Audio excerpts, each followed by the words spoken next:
2570 milliards de francs CFA. C'est l'objectif de recettes fixé aux douanes ivoiriennes pour l'exercice budgétaire 2023. Un nouvel effort de mobilisation supplémentaire d'environ 420 milliards en comparaison à l'exercice passé où la régie a pu collecter 2151 milliards de francs CFA. Ce niveau de réalisation, malgré la conjoncture mondiale défavorable, est la conjugaison des efforts consentis pour la bonne prise en charge des marchandises et du renforcement de la lutte contre la fraude avec des outils modernes de contrôle. Grâce à cette vigilance accrue, les services douaniers qui ont aussi un rôle sécuritaire ont intercepté 152 tonnes de faux médicaments, presque 6 tonnes de cannabis ainsi que 634 tonnes d'armes et de munitions. Dans sa mission de protection de l'économie, la brigade de répression disséminée sur l'ensemble du territoire douanier a également mis la main sur 2,8 milliards de devises frauduleuses, 5,8 milliards en valeur équivalent d'or et 60 tonnes de protéines animales congelées. Afin de garantir l'efficacité des agents sur le terrain et maintenir le niveau de mobilisation en hausse continue, un nouveau plan directeur a été élaboré en ligne avec les défis nouveaux.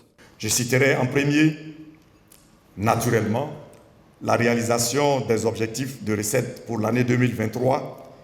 En outre, l'attention de notre administration sera portée sur la réalisation des actions prioritaires inscrites dans le plan stratégique de modernisation 2022-2025. À ces engagements déjà complexes, viennent s'ajouter des préoccupations sécuritaires à nos frontières maritimes et terrestres.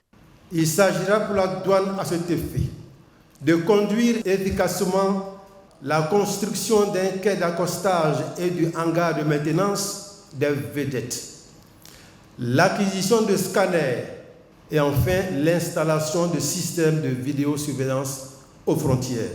Toute cette logistique pour l'ensemble de l'administration douanière, mais davantage pour les 239 stagiaires qui viennent d'être promus au grade de sergent des douanes.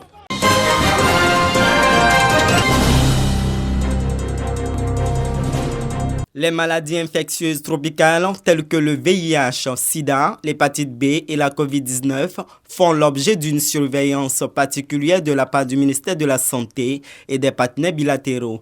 Depuis une vingtaine d'années, l'Institut de recherche pour le développement IRD valorise les travaux en Côte d'Ivoire. Ce protocole d'accord multipartite renforce cette coopération sanitaire. Que les partenaires du programme PAXI souhaitent élargir le champ de leur recherche conjointe à la santé mondiale. Intégrer dans la collaboration un niveau partenaire, l'Institut de recherche pour le développement, et capitaliser sur l'expérience acquise en matière de gestion des projets de recherche et sur les investissements financiers et humains effectués depuis 1996 pour créer une plateforme internationale de gestion des projets de recherche.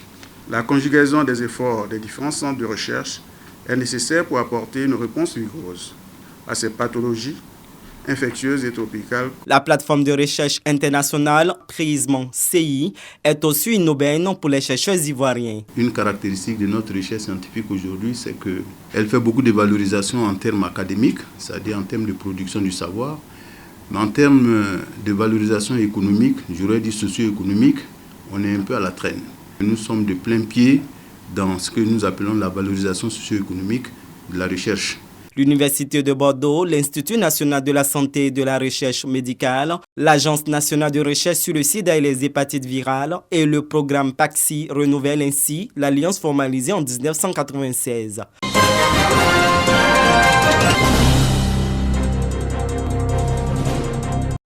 Équipement du centre de santé rural d'Assini Mafia en matériel d'imagerie. Construction d'un logement pour la sage-femme d'Assouendé. 4 nouvelles écoles maternelles et primaires, l'électrification de l'AS Assini-Assouendé de 22 km. Autant d'actions à mettre à l'actif du conseil municipal d'Assini pour le compte de l'année 2022. Un bilan à mi-parcours d'exercice présenté aux populations. C'est un homme de grand cœur qui fournit encore son effort malgré les difficultés qu'il rencontre sur le terrain. Pour 2023, le maire et le conseil municipal entendent renforcer leurs actions pour le bien-être des populations. Actions sociales, sécurité, infrastructures et des opportunités de formation au profit des femmes et des jeunes. Les perspectives pour 2023 sont dans l'esprit du président de la République qui dit que l'année 2023 est l'année de la jeunesse. nous nous sommes organisés avec le conseil municipal pour orienter toutes nos actions maintenant sur la jeunesse. Faire en sorte que ces jeunes d'Assini puissent être intégrés dans les complexes touristiques, dans le domaine de la restauration, l'hébergement, mais aussi dans la pêche, principalement dans la pisciculture, pour que les jeunes d'Assini puissent eux-mêmes se prendre en compte. D'autres projets tels que le bateau ambulance, adapté aux besoins de la population du fait de la disposition géographique des villages de la commune, est annoncé. Et les populations s'engagent à soutenir ces actions pour le développement d'Assini Mafia.